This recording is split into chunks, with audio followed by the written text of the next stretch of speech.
আর এই বাংলাদেশ গাছবাড়িয়া কলেজ ছাত্রলীগের এবং চন্দনাই ছাত্রলীগ এবং যুবলীগ আওয়ামী লীগ দল মত নির্বিশেষে আমি মৃত্যুর আগ পর্যন্ত ইনশাআল্লাহ আপনাদের সাথে থাকবো।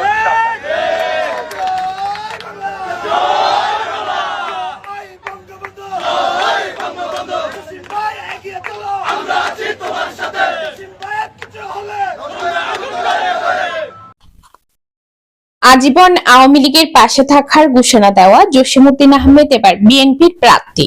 চট্টগ্রাম 14 আসনে বিএনপির মনোনয়ন পাওয়ার খবরে শুরু হয়েছে তীব্র বিতর্ক। সামাজিক মাধ্যমে ভাইরাল হচ্ছে তার আওয়ামী লীগ ঘনিষ্ঠতার পুরনো বক্তব্য ও ছবি। 2024 সালের নির্বাচনে ছাত্রলীগ যুবলীগের মঞ্চে দাঁড়িয়ে আওয়ামী লীগের সঙ্গে থাকার অঙ্গীকার করেছিলেন জসিম। এখন সেই জসিমেই ধানের শীষের প্রার্থী।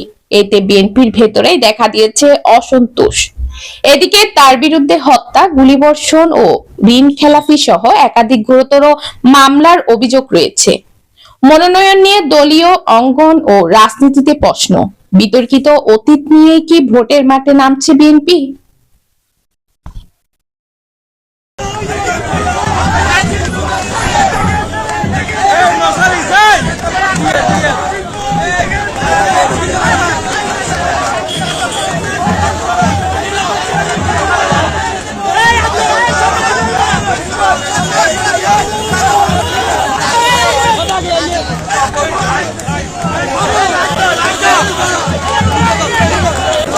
Yeah.